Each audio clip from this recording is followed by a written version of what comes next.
CAPF AC 2021 का interview start हो चुका है। यस्टरडे 31 को फर्स्ट डे था। तो मेरे दो कैंडिडेट जो हमसे पर्सनल रूप से जुड़े हुए हैं, उसमें से दो कैंडिडेट्स अपियर हुए। तो सब कैंडिडेट को तो मैं नहीं जानता हूं पर्सनल रूप से।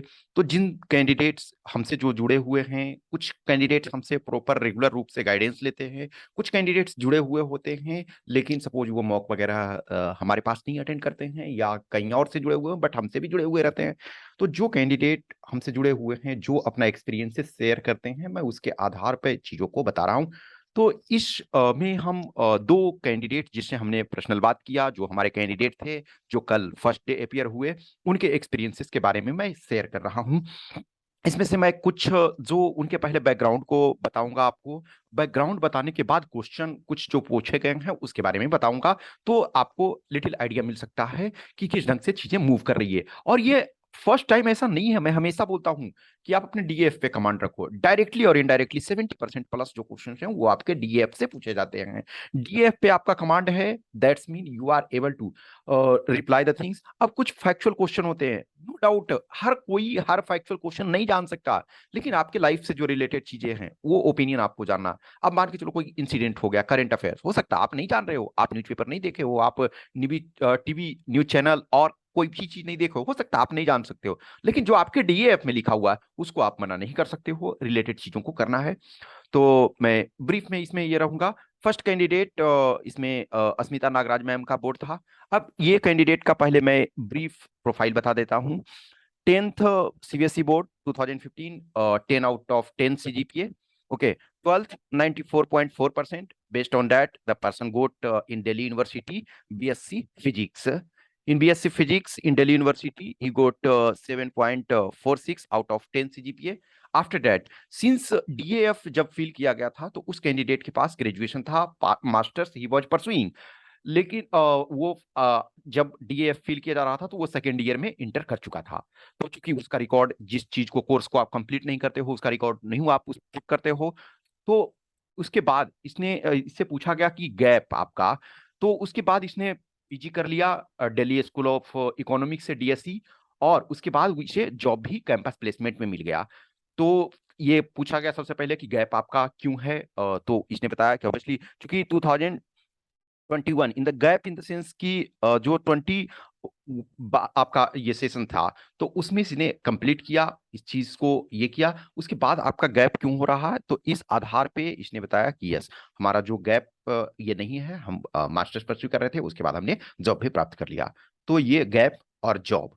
Since Delhi school of economics से पोस्ट ग्रेजुएशन किया, दिल्ली यूनिवर्सिटी से ही ग्रेजुएशन किया, तो अब शिफ्ट जो एक तरह से क्या हो गया कि आपने दिल्ली स्कूल ऑफ इकोनॉमिक्स से इकोनॉमी के फील्ड में वर्क आपने स्टार्ट किया, बिजनेस के फील्ड में, तो उससे रिलेटेड जॉब के बारे में चीजें डेवलपमेंटल एंड अदर, तो इसमें से देखोगे तो ये use of skills in defence forces, जो आप क्या स्किल्स है जो आपने फिजिक्स पढ़ा 3 इयर्स, और जो उसके बाद आपने एमबीए इक्विवेलेंट कर, उसका आपका जॉब में डिफेंस फोर्सेस में जो यूनिफॉर्म फोर्सेस है उसमें जा रहे हो, तो किस ढंग से आप उसके स्किल्स को यूज करोगे। फिर एनडीए, एनडीए में मल्टीपल टाइम इस कैंडिडेट ने एसएसबी फेस किया, तो उसके एक्सपीरियंसेस देखो। हमेशा ये होता है ना कि मैं हमेशा कैंडिडेट को बोलता हूं कि कुछ कैंडिडेट को अच्छे मार्क्स मिलते हैं, कुछ को खराब। मैं अभी जस्ट किसी के मार्क्स के नहीं कर रहा हूं, अभी भी ये इनका इंटरव्यू हुआ है। समटाइम कैंडिडेट्स कहते हैं कि मैं बहुत अच्छा किया लेकिन मुझे मार्क्स कम मिला। समटाइम कुछ कैंडिडेट सेटिस्फाई नहीं होते हैं, उनको ट्रिपल डिजिट में मिल जाता है। इसका कारण क्या होता है कि आपका जो डीएफ है, आपका जो प्रोफाइल है, आप उसको जस्टिफाई कर पा रहे हैं या नहीं। तो यदि आपने एनडीए 5 इयर्स बैक आपने एनडीए का एग्जाम दिया, एनडीए में मल्टीपल टाइम्स, मानिए 2 3 4 जो भी जिसको जितना मौका मिला, आपने एसएसबी फेस किया, क्यों अब सक्सेस नहीं हुए। आप सक्सेस नहीं हुए ये तो वो भी जान रहे हैं और आप भी जान रहे हो, लेकिन क्यों वो उसमें सक्सेस नहीं हुए, उससे क्या आपने लर्निंग किया, वो एक्सपीरियंसेस। फिर आपका militancy development related to Jammu Kashmir north east. तो मिलिटेंसी जब, चूंकि ये वही जो बहुत सारे क्वेश्चंस जो इसके जॉब और जो लास्ट पीजी एक तरह से इसने किया उससे रिलेटेड चीजों को रिलेट करके पूछा गया कि जम्मू कश्मीर में मिलिटेंसी की क्या स्थिति है, डेवलपमेंट किस ढंग से हम उसको कम कर सकते हैं। वो दोनों केस में जम्मू कश्मीर और नॉर्थ ईस्ट और फिर रिलेटेड क्वेश्चन। ऐसा नहीं है ना कि ये फैक्चुअल क्वेश्चन, हाँ जी ये यस नो नहीं, इसमें और आपका चूंकि कम्युनिकेशन चलता है तो इसमें फॉलो अप क्वेश्चन ये होगा। फिर ये सेकंड मेंबर ने भी फिर एनडीए में क्यों सक्सेस नहीं हुए उसको लिटिल डिफरेंट एंगल से फिर से क्वेश्चन पूछा। और वाई सीएपीएफ, ये आयुष्मान भारत स्कीम के बारे में आपको बताना है, एज ए इकोनॉमिक्स स्टूडेंट के तौर पे आपको डिस्कस करना है। फिर रसिया यूक्रेन क्राइसिस और इसको follow up question different things obviously है कि जो भी क्राइसिस है ये मोर देन 8 मंथ से चल रहा है, तो this is not a simple phenomena. 21st century में इतने लंबे समय तक वॉर चल रहा है, और वो भी तब जब एक कंट्री आपके सामने न्यूक्लियर कैपेबल है। और देखा जाए तो हिस्टोरिकली दोनों कंट्री आपके सेम हैं, सेम थे, सेम पेरेंटल लीनिएज से हैं, ठीक है। तो नेक्स्ट फिर राइट टू प्राइवेसी। अभी देखो जो जस्टिस डीवाई चंद्रचूड़ इंडिया के सीजेआई बनने वाले हैं जस्ट इसी मंथ में, आपका आज नवंबर स्टार्ट हो चुका है, तो अब 9 नवंबर को वो ओथ लेंगे।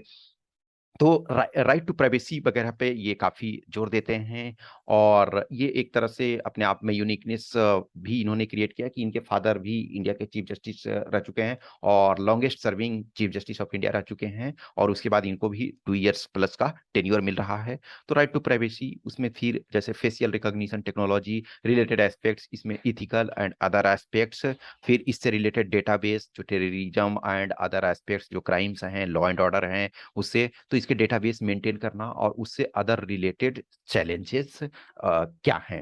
फिर सम फैक्चुअल क्वेश्चंस पूछे गए, जिसका इसने बताया मुझे पूरा सारा ध्यान नहीं है, तो वो एग्रीगेट मैं ओवरव्यू ये करना चाहूंगा कि जो भी चीजें हैं जो इसमें से रिलेटेड एस्पेक्ट्स हैं, जो मेजोरिटी देखोगे कि अब आयुष्मान भारत तो उससे संबंधित नहीं है, मिलिटेंसी और नॉर्थ ईस्ट उससे संबंधित नहीं है, लेकिन चूंकि आपने इकोनॉमिक्स पढ़ा है, आपने बिजनेस स्टडीज किया है, एक तरह से आप जो उस इंस्टीट्यूशन से पढ़े हुए हो जहां इकोनॉमिक पॉलिसी इंडिया के इनफैक्ट नोबेल लॉरिएट से लेकर के बहुत सारे प्राइम मिनिस्टर तक जुड़े हुए हैं, BKRV राव जैसे पर्सनालिटी उसके फाउंडर हैं, तो उससे संबंधित। अब डायरेक्ट तो उससे आप जम्मू कश्मीर के नहीं हो, फिर भी जम्मू कश्मीर से पूछे, नॉर्थ ईस्ट से आप नहीं हो, लेकिन डेवलपमेंट किस ढंग से जो टेररिज्म, मिलिटेंसी, इंसर्जेंसी, इस ढंग से किस ढंग से इसको प्रभावित करता है। और डेवलपमेंट एक तरह से, यदि डेवलपमेंट डेफिसिट प्रॉब्लम है तो डेवलपमेंट के थ्रू किया जा सकता है, या सिर्फ डेवलपमेंट ही जरूरी है, नहीं डेवलपमेंट प्लस भी जरूरत है, तो उससे रिलेटेड ये क्वेश्चंस इससे पूछे गए।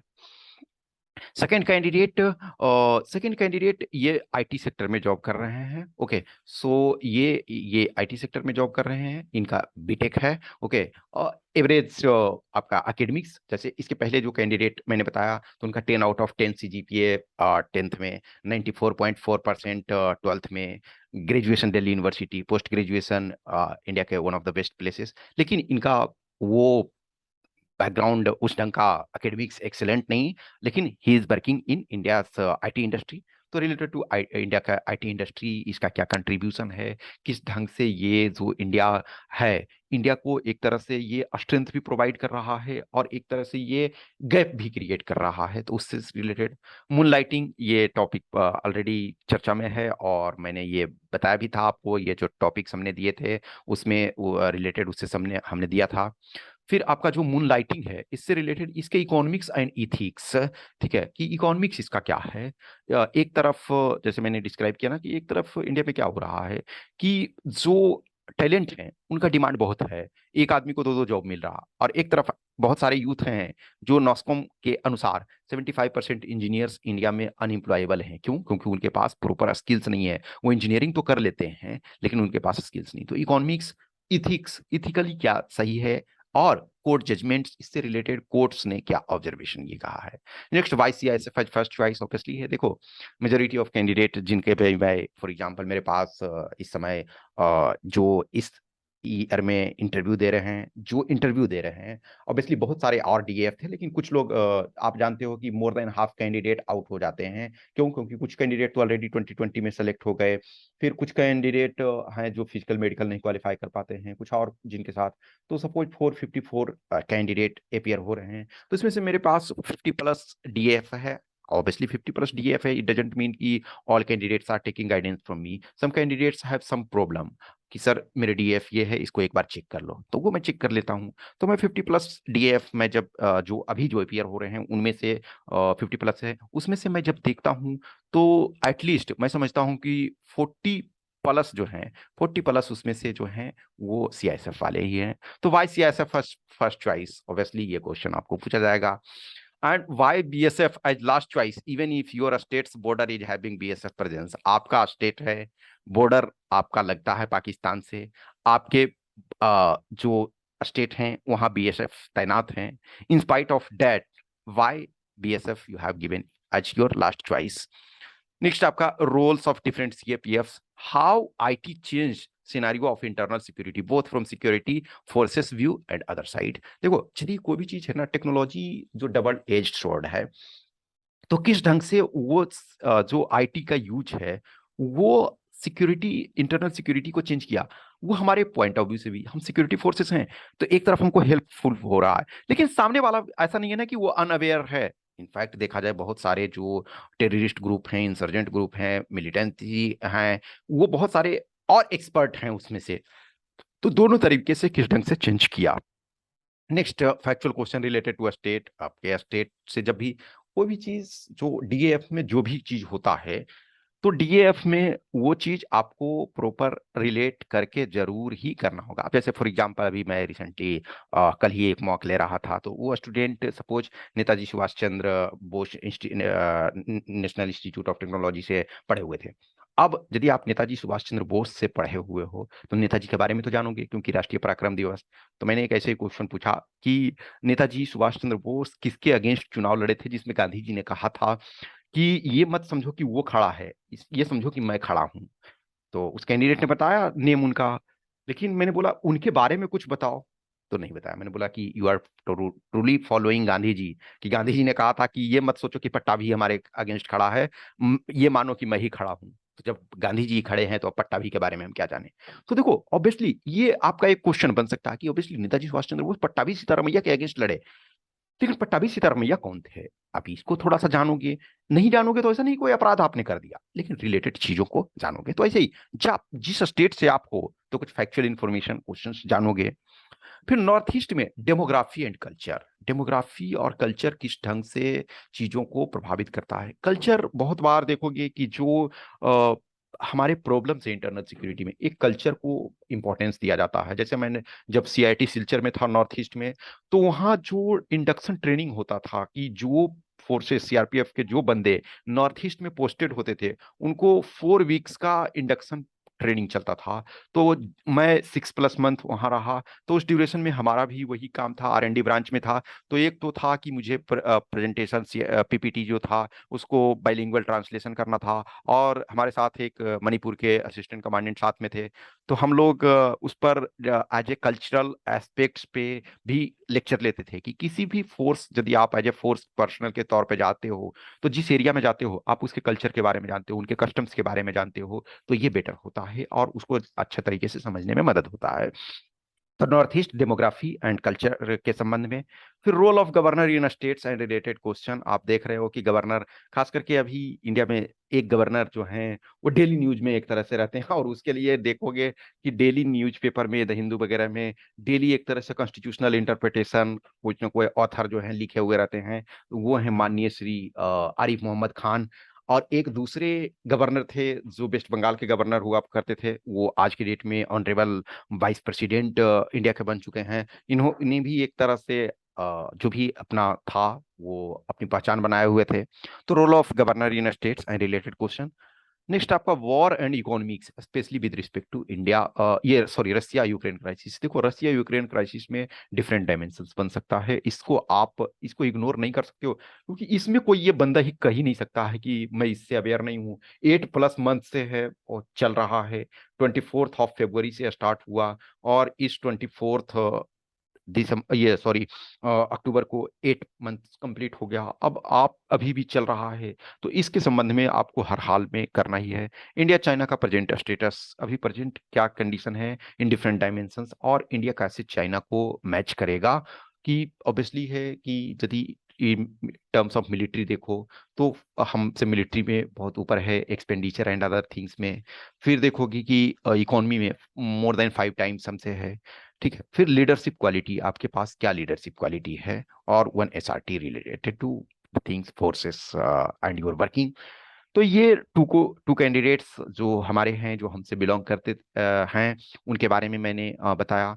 मोर और लेस यदि देखोगे तो जो मैं समझता हूँ, ऑब्वियसली हर क्वेश्चन आप प्रेडिक्ट नहीं कर सकते हो, लेकिन मेजोरिटी आप प्रेडिक्ट कर सकते हो। कुछ चीजें जो भी न्यूज में चल रहा है उसको आपको देखना होगा, और आप अपने डीएएफ से रिलेट करके चीजों को देखो। जो टर्म्स एंड टर्मिनोलॉजी डीएएफ में कुछ भी है वो आपका, चाहे मान के चलो विवेकानंद जी का जिक्र आता है, आप विवेकानंद जी का जिक्र यदि आ रहा है तो आप उसको नहीं इग्नोर कर सकते हो ना। लाल बहादुर शास्त्री यदि आपके नेम में आया, या कोई प्लेस नेम में आया, मान के चलो अभी गुजरात में एक ट्रेजेडी हो गया, कोई भी क्वेश्चन किसी से वो पूछा जा सकता है। अब वो मोरबी टाउन मान के चलो, तो सिर्फ ये नहीं समझोगे कि मोरबी टाउन में प्रॉब्लम, मोरबी टाउन कुछ इंडस्ट्री के लिए फेमस है, तो आपको उससे रिलेटेड चीजों को ये देखना होगा। फिर सपोज अभी राहुल गांधी जो भारत जोड़ो यात्रा कर रहे हैं, इवन इफ आप कांग्रेस से बिलोंग करते हो नहीं करते हो, आइडियोलॉजी मानते हो नहीं मानते हो, मुझे कोई फर्क नहीं पड़ता, लेकिन आपको उसके बारे में लिटिल जानकारी होनी चाहिए। तो और डीएफ को जितना अधिक से अधिक रिफाइन कर सकते हो, मॉक वगैरह दे सकते हो तो दो, नहीं देते हो मॉक, इट डजंट मीन कि you are not knowing, you are a person who is having expertise of his or her life. कुछ चीजें जैसे देखो, मान के चलो मोरबी टाउन कहाँ है, ये कोई भी गूगल में सर्च कर सकता है, लेकिन आप मोरबी के बारे में क्या सोचते हो, ये गूगल में नहीं सर्च किया जा सकता है। आप सीएसएफ क्यों चॉइस दिए हो, ये नेट में नहीं सर्च किया जा सकता। अभी हो सकता है जब आप अपना इंटरव्यू दे करके आओ, आप अपने स्क्रिप्ट्स जो हैं उसको शेयर करो, तब वो सर्च किया जा सकता है कि आपने क्या सोचा, उसमें भी आप अपना ओपिनियन दोगे तब। इंटरव्यूअर को तो नहीं पता है ना कि आप रिनॉन्ड पर्सनालिटी हो और आपके 4 6 8 बुक मार्केट में हैं, वो आपसे ओपिनियन जानना चाहते हैं।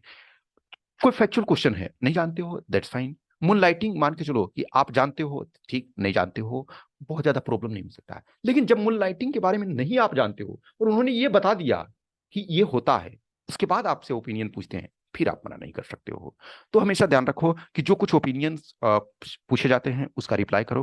कुछ भी क्वेश्चंस क्यूरी डाउट्स होता है तो आप इस व्हाट्सएप नंबर 8527146498 या इस टेलीग्राम नंबर 7404909669 पे मैसेज कर सकते हो, ड्रॉप कर सकते हो मैसेज।